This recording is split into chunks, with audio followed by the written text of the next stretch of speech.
Olá pessoas, tudo bem com vocês? Aqui quem fala é o Edmilson e essa aqui é uma quarta aula de um curso de Psicologia e Educação. Nessa aula aqui a gente vai falar especificamente sobre a educação sexual nas escolas, ok? Então, para começar essa aula, a gente vai trazer o conceito de educação sexual, tá? Popularmente, as pessoas, acabam trazendo uma conotação muito negativa em relação à ideia e à possibilidade da escola ser responsável em relação a uma educação sexual. Mas o que de fato se refere à educação sexual? Será que a educação sexual tem como objetivo fazer com que as crianças aprendam a fazer sexo? De certa forma, sim, mas ao mesmo tempo, não, tá? A educação sexual, quando a gente vai olhar os conceitos dentro dos artigos científicos, a gente vai ver que ela se refere a um processo de promover conhecimento e uma compreensão e conscientização acerca da sexualidade humana, o desenvolvimento sexual, a saúde reprodutiva, comportamentos sexuais e também relacionamentos, ok? O grande equívoco aqui, que faz com que as pessoas tenham uma impressão negativa em relação à educação sexual, é porque elas não têm conhecimento em relação a como que essa educação ela é implementada. Porque a sexualidade, a vivência sexual, os relacionamentos são situações, são condições inerentes à vida humana, né? Independente da idade da criança, ela vai ser exposta a determinados temas querendo os pais, querendo a escola ou não. O que a educação faz é promover que esse conhecimento ele seja passado de uma forma responsável e respeitando ali o desenvolvimento daquela criança, tá? Então, o que acontece é que a gente vai trabalhar alguns temas e esses temas vão ser trabalhados de forma gradativa, tá? Entre esses temas que vão ser trabalhados, existe uma parte mais teórica em relação ao conhecimento da criança em relação ao seu próprio corpo, ou seja, quais são os órgãos sexuais e também o que é o sistema reprodutivo. Isso aqui é um conteúdo básico em relação à biologia, né? E a ideia da educação sexual é ir promovendo esses conhecimentos de forma gradativa no decorrer do processo educacional da criança, ok? Então é importante que a criança entenda quais são os seus órgãos reprodutivos, como que cuidar desses órgãos reprodutivos, qual é a função desses órgãos reprodutivos. No decorrer do desenvolvimento dessa criança, ela vai ter consciência de que esses órgãos existem, ela vai saber que o menino tem um órgão sexual específico, a menina tem um outro órgão sexual específico. Na adolescência, as meninas vão ter o desenvolvimento dos seios, né? Eles precisam compreender o porquê que elas têm aqueles seios e porquê que os meninos não têm. Vai vir a questão da menstruação também. Então, várias questões em relação ao funcionamento desses órgãos sexuais precisam entrar e ser desenvolvido em relação ao conhecimento por parte dessas crianças. Ou seja, o corpo delas, elas precisam entender como que esse corpo funciona, ok? Com o passar do tempo, né? Alguns outros temas podem ser adicionados, como por exemplo, métodos contraceptivos, né? Então, as crianças e os adolescentes, em algum momento eles vão se deparar com a questão da sexualidade e das relações sexuais, principalmente os adolescentes. Então, eles precisam entender que existem determinados métodos que podem proteger essas crianças não só de uma gravidez indesejada, mas também de possíveis doenças sexualmente transmissíveis, ok? Ou infecções sexualmente transmissíveis, que são as ISTs, ok? Além disso também, né, desde os primeiros anos ali do educação formal, né, as crianças elas vão ter contato com outras crianças. Não estou dizendo aqui que as crianças elas vão desenvolver relacionamentos complexos, né, mas é possível que essas crianças elas vão acabar gostando de um outro coleguinha de uma outra forma, né? Quem nunca teve o crush da escola, a apaixonite na escola, tá? E entender sobre o que são relacionamentos, como que eles funcionam, né? Se a criança ela vai tomar essa escolha de entrar em um relacionamento ou não, com consentimento ou não dos pais, tá? Isso precisa estar muito claro para eles. Então, existe toda uma forma de explicação dentro da educação sexual sobre o que são relacionamentos, quais são os sentimentos que são envolvidos, quais são as emoções, para que essas crianças elas tenham um maior, né, digamos assim, respaldo psicológico, ou melhor, funções protetivas ali em relação para que essa criança ela não sofra, por exemplo, dentro de um determinado relacionamento, para ela entender quais são os sentimentos que ela está sentindo ali, né? E isso evita várias questões psicológicas que podem se envolver na infância e também na adolescência, ok? Junto ali com os métodos contraceptivos, né? Pode ser que essa criança não teve acesso a essa educação sobre os métodos contraceptivos e pode ser que ela teve uma gravidez indesejada, né? O que é essa gravidez, né? Como que ela acontece, quais são as transformações que vão acontecer no corpo, quais são as implicações na vida daquela pessoa que vai acontecer por conta da gravidez, tá? Isso aqui também é bastante interessante porque a gravidez indesejada ela pode vir tanto de crianças que se relacionam com elas mesmas, né, crianças e adolescentes que acabam tendo relações ali umas com as outras, né, e acaba tendo uma gravidez indesejada, como também, né, não é incomum acontecer no Brasil de uma criança sofrer um abuso sexual por um parente, né, um pai, um avô, um tio, e essa criança acabar ficando grávida, tá? E muitas vezes a criança ela fica grávida, ela nem sabe que ela está grávida, ela não sabe o que aquilo significa, justamente porque a criança ela não tem conhecimento nem consciência em relação a como que aquilo funciona, ok? E por fim, um tema também que permeia a educação sexual é a questão em relação à orientação sexual e também à identidade de gênero, ok? A preferência ali da pessoa em relação ao tipo de atratividade que ela vai sentir por outras pessoas começa a se manifestar tanto na infância quanto na adolescência, tá? Então, a criança entender, né, que é normal, né, e tudo bem ela sentir atração por menino, sendo que ele é um menino, ou uma menina sentir atração por uma menina, tá? Não existe nada de bizarro em relação a isso e que aquilo faz parte em relação à sua orientação sexual. Ou da mesma forma, um menino não conseguir se identificar com padrões e estereótipos em relação à identidade de gênero masculina, né? Então ele pode querer se vestir de uma forma feminina ou se comportar de uma forma mais feminina, que isso vai fazer parte ali em relação à construção da sua identidade de gênero.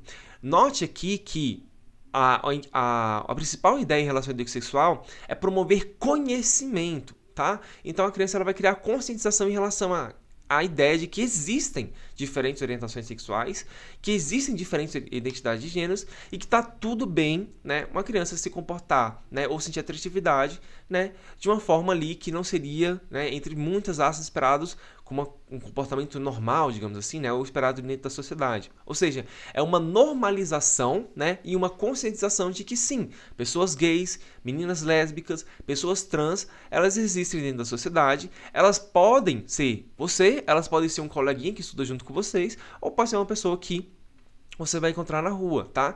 E isso é ok e isso precisa ser respeitado. Tanto no seu próprio processo de construção em relação à sua própria orientação sexual e à sua própria identidade de gênero, como também no convívio, no respeito em relação às outras pessoas dentro da sociedade, tá? Então notem aqui que a educação sexual, né, ela é um tema muito amplo que ela passa por diversos temas, né? Esse filme aqui é um filme bastante interessante que eu recomendo para vocês, onde que ele acaba tratando algum dos temas que permeiam em relação a essa educação sexual. Um dos principais pontos aqui é que uma educação sexual que ela começa desde os primeiros anos na educação formal, né, ela previne questões de bullying contra as crianças. Então, uma criança que ela tem uma orientação sexual específica, ela começa a manifestar essa orientação sexual ali na infância ou na adolescência, né? Essa criança, ela é um alvo gigantesco, né? Um possível alvo gigantesco em relação a situações de bullying dentro da escola, né? De outras crianças violentarem, seja psicologicamente, seja fisicamente, seja sexualmente essa criança, tá? Não só isso, como situações de preconceito, discriminação e também questões de discriminação de gênero também, tá? Então a educação sexual, ela vai ajudar a prevenir diversas situações no qual ela vai fomentar justamente que as crianças elas consigam entender que crianças podem apresentar diferentes padrões de comportamento sexual, né, seja de sexualidade ou identidade de gênero, e que está tudo bem, que a gente precisa respeitar, tá? Então esse filme aqui ele acaba perpassando um pouco em relação a esses temas. Eu não vou passar os vídeos aqui, né, por conta de questões de direitos autorais, mas eu recomendo que vocês busquem esse filme aqui para poder entender um pouco em relação a como isso acontece, tá? E como eu disse, né, a ideia aqui não é que você apresente para uma criança de 6 anos, né, ou como que o sexo acontece, né, e quais são os métodos contraceptivos que ela pode usar, né? A gente nem espera que uma criança de 6 anos vá passar por uma relação sexual. Então, na verdade, o que acontece é que a educação sexual, ela prevê que cada um dos temas que vai ser trabalhado dentro da educação sexual, ela seja trabalhada no período adequado, tá? Então, né, quando a criança é muito pequena, ao invés de você apresentar em relação a métodos contraceptivos ou sobre temas sobre a gravidez, você apresenta sobre os órgãos reprodutivos, né? Quando a criança ela já está um pouquinho mais velha, né? Então, chegando ali na pré-adolescência, por exemplo, você pode falar sobre emoções, sentimentos, sobre como acontecem os relacionamentos, seja entre crianças, seja entre adultos, né? Quando a criança estiver um pouquinho mais velha, você pode começar a apresentar os métodos contraceptivos, as doenças e as infecções sexualmente transmissíveis e, posteriormente, né, apresentar em relação a questões relacionadas à sexualidade e identidade de gênero, tá? Então, a ideia é que esses temas eles vão ser trabalhados desde o começo da educação formal e de forma gradativa, de acordo com o desenvolvimento daquela criança e também respeitando esse desenvolvimento dessa criança, certo? Isso não é uma pauta esquerdista, isso não é uma coisa inventada pelas pessoas para poder ensinar sexo dentro das escolas, tá? Dentro dos nossos parâmetros curriculares nacionais, a educação sexual, né, ela está inserida dentro desses documentos, ok? Então, né, esses PCNs, na verdade, né, que são esses parâmetros curriculares nacionais, eles foram elaborados justamente para poder criar, né, um currículo que respeite a diversidade, né, cultural, regional e política de cada país, construir referências nacionais comuns em relação a esse processo educativo e também auxiliar os professores na reflexão e também na discussão sobre a prática pedagógica e como que esses temas vão ser inseridos dentro do processo de educação formal dessas crianças, ok? E aí entra uma discussão, tá? Então, muitas pessoas, mesmo dizendo tudo isso, eles vão defender a ideia de que a educação sexual, ela não é um dever do Estado ou das escolas, mas sim um dever dos pais, tá? E aí eu trago aqui algumas notícias para a gente poder refletir em relação a se a gente realmente deve deixar nas mãos dos pais ou dos responsáveis a questão em relação à educação sexual, tá? Então aqui a gente tem algumas manchetes de algumas notícias que mostram crianças, né, que foram abusados não por um estranho no meio da rua, né, não por um desconhecido, mas sim por membros da sua própria família, principalmente pais, né, parentes mais próximos ali com pais, avós e tios. Então, deixar que os pais, né, cuidem em relação a essa educação sexual, na verdade é você deixar, muitas vezes, que a criança fique por conta, né, de aprender determinados conteúdos por um possível abusador, que na verdade não vai ensinar essa criança da forma apropriada e vai se aproveitar, né, da falta de conhecimento, de consciência daquela criança, para poder criar uma criança vulnerável e que aceite receber abusos dentro de casa, ok? Então, não é incomum, tá? E no Brasil, os principais casos de abuso sexual, né, de abuso contra crianças e adolescentes acontecem, infelizmente, dentro de casa, certo? Então aqui a gente tem mais algumas outras notícias que não só mostram que os abusos acontecem, mas que a maioria das gravidezes que acontecem na adolescência e na infância acontece também por conta de abusos contra as crianças, certo? Então, né, aqui a gente tem que lembrar que na nossa sociedade, a educação no geral, não só a educação sexual, é um papel social, né? Não só um papel do Estado ou da escola, mas também um papel de todos. Então, os pais, eles têm a responsabilidade de ensinar suas crianças em relação ao que é educação sexual, mas a escola também, ele tem esse papel porque a escola, no geral, ela acaba servindo ali como uma segunda porta de defesa dessas crianças contra possíveis abusadores, tá? E aqui a gente tem um gráfico que mostra um gráfico que vai até de 2015 até 2021, que mostra em relação ao número de abusos sexuais contra crianças e adolescentes, tá? Em azulzinho, se eu não me engano, a gente tem as crianças e em laranja a gente tem os adolescentes, e em amarelo a gente tem o número total, né? A soma total do número de notificações de violência sexual. E o que a gente percebe nesse gráfico, né, se a gente acompanhar aqui, então vou ligar o laser aqui só para poder demonstrar, que entre 2015 até 2021, a gente na verdade teve um aumento em relação a os números de violência sexual, né? Isso aqui pode ter dois motivos. O primeiro, que de alguma forma, né, os abusadores eles se sentiram com mais espaço para poder realizar esses atos, né? Ou que o processo de conscientização que aconteceu entre 2015 até 2021 fez com que as notificações em relação a essas violências sexuais começassem a chegar até os órgãos competentes, tá? Então, o que pode ter acontecido, na verdade, é ou um aumento em relação a esse número de abusos sexuais, ou simplesmente que, antigamente, né, em 2015 aqui, a gente não tinha um retrato fiel em relação a, de fato, o número real, né, de notificações em relação ao abuso sexual, porque existiam diversos impedimentos, tanto da criança, do adolescente, de notificar, ou seja, dos pais responsáveis de identificar esses abusos, né? E a educação sexual, ela ajuda nesse processo de conscientização das crianças, né? Ou seja, delas conseguirem identificar se elas estão sofrendo um abuso ou não, e também o processo de notificação desses abusos, ok? E aí o papel da escola, né? Ela acaba sendo um local ali, como eu disse, uma segunda porta ali de segurança para essa criança poder, né, se prevenir dessas situações, tá? Então aqui a gente tem uma outra manchete de uma notícia no qual uma criança de 7 anos, né, ela acaba fazendo um desenho ali durante as atividades escolares e os professores, né, os responsáveis por isso ali durante o processo educacional identificou que possivelmente essa criança ela estivesse sofrendo um abuso, tá? Então eles olharam o desenho, viram que o desenho representava uma coisa meio estranha e começaram a perguntar para a criança o que de fato estava acontecendo ali naquele desenho que ela estava representando, tá?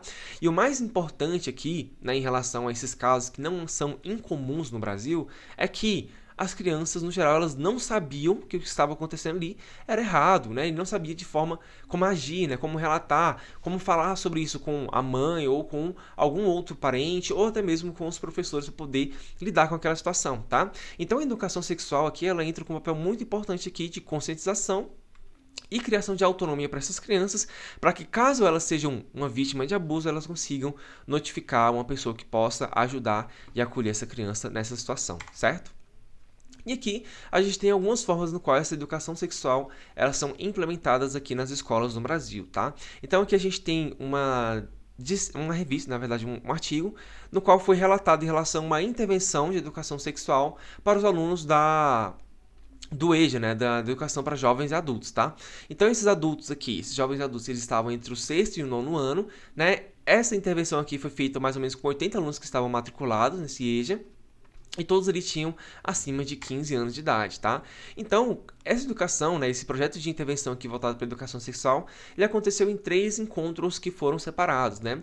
E o primeiro encontro, os estudantes eles foram convidados para poder assistir um documentário que falava sobre a gravidez na adolescência. Depois eles fizeram uma roda de conversa e depois eles rodaram uma caixinha de perguntas para poder tirar possíveis dúvidas dos adolescentes ali em relação às consequências, né, e como acontece esse processo de gravidez na adolescência, tá? O segundo encontro, né, foi envolto ali por palestras que estavam com uma intenção ali de desenvolver, né, um maior conhecimento em relação a ISTs, né, então infecções sexualmente transmissíveis, a AIDS especificamente. Depois, novamente, eles fizeram uma caixinha de perguntas para essas crianças e adolescentes poderem falar um pouco em relação a que tipo de dúvida que eles tinham. E eles também fizeram uma dinâmica ali, né, onde as crianças, os adolescentes, melhor dizendo, eles tinham que dizer se eles concordavam ou discordavam em relação a algumas determinadas afirmações, tá? E nesse artigo aqui é interessante ver que muitas dúvidas que parecem ser bobas, né? Muitos adolescentes ali tinham, né? Então, por exemplo, em relação à ejaculação, né? O rapaz, né? O homem ejaculou na barriga da menina, né? Será que isso vai fazer com que ela fique grávida? Será que isso é o suficiente para que ela esteja contaminada com a doença sexualmente transmissível, tá? Então, né, começa a aparecer alguns relatos como esse, assim, no qual essas crianças não têm noção em relação a como que essas ISTs elas são transmitidas e como que acontece o processo ali de fertilização durante a gravidez, né? E como que eles podem se proteger em relação a isso, tá? Então, essas palestras, essas dinâmicas aqui ajudaram as crianças a terem maior conhecimento e conscientização em relação a como se proteger e como que esse processo acontece, tá? E por fim, o terceiro encontro, eles falaram um pouco ali em relação aos impactos da gravidez na adolescência, na vida escolar e também na vida profissional daqueles adolescentes, ok? E também eles fizeram uma dinâmica do balão, onde que eles pegaram as meninas, principalmente, eles colocaram um balão embaixo da camisa das crianças e, na verdade, desculpa, né? Eles pegaram um balão, né? E eles fizeram uma roda e essas crianças elas tinham que fazer meio que uma batata quente com aquele balão, tá? Quando a batata quente esquentava, né? Ou seja, a música parava, a pessoa que estivesse segurando aquele balão, ela tinha que colocar o balão por baixo da roupa ali e dizer quais seriam as possíveis consequências que uma gravidez teria na sua vida, né? Isso proporcionou ali para elas ali um momento de reflexão em relação a como que a vida delas poderia ser transformadas caso elas se descuidassem ali e não utilizassem ali os métodos de prevenção contraceptivos, ok? Uma dinâmica ali que traz um pouco de terrorismo, né? Então, tipo, como que sua vida vai ser destruída depois de você ficar gravidez, né? Provocando o famoso medo de engravidar na adolescência. Mas, né, foi uma proposta feita ali pelos pesquisadores, ok? E aí, por fim, né? Depois desse processo, desses 3 encontros, eles aplicaram um questionário ali para poder falar um pouco, para poder avaliar, na verdade, né, o que esses adolescentes eles acharam dessa intervenção, tá? Uma proposta muito interessante, porque estão, de certa forma, ali mensurando esses resultados, mas ainda assim fica a pergunta, né? Então, será que, de fato, essa intervenção que eles fizeram teve efeito? E aqui eu faço um parênteses, né, porque a grande maioria das pesquisas, né, que foram publicadas relatando esses projetos de intervenção, né, muitas vezes eles não estabelecem parâmetros muito bem definidos ali em relação a como de fato é feita essa avaliação, né? E será que de fato esses projetos de intervenção que foram propostos aqui, esses 3 encontros, será que realmente tiveram resultados que foram benéficos para essas crianças, né?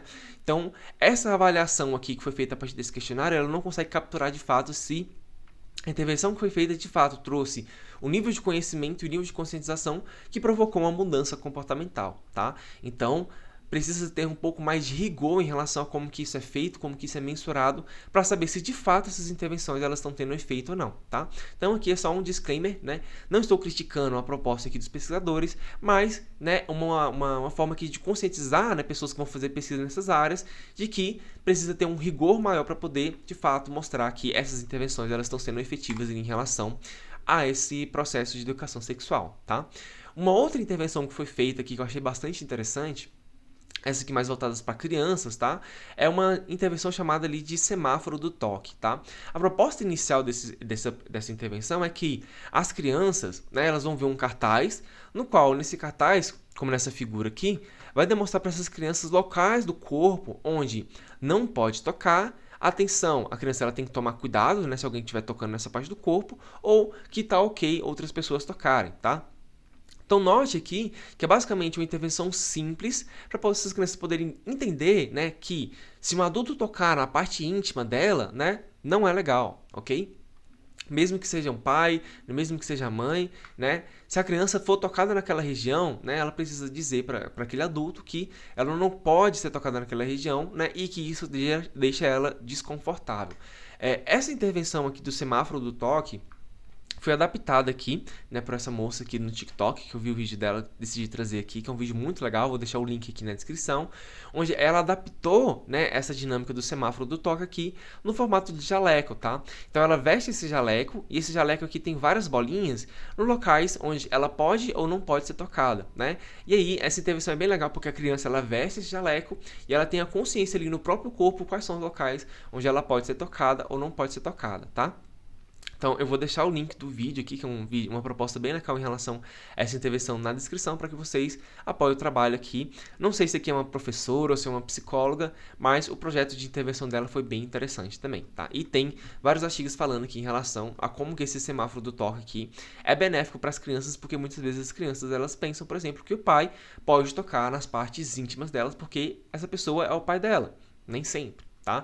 No geral, os pais eles precisam ensinar, por exemplo, como essas crianças elas podem se higienizar, né, como elas podem cuidar das suas partes genitais, mas que não é normal uma criança ficar sendo tocada pelos pais nas suas partes íntimas, certo? É isso aqui então, tá? Na próxima aula, né, eu vou falar um pouco em relação à educação emocional nas escolas, que perpassa um pouco em relação a alguns temas e alguns tópicos que foram trabalhados aqui em relação à educação sexual, mas vai um pouco além, né? Principalmente ali na prevenção em relação a questões de transtornos psiquiátricos, ok? Então, essa aqui foi a aula. Muito obrigado se você assistiu o vídeo até aqui. Eu vou ficando por aqui. Valeu, falou e até mais.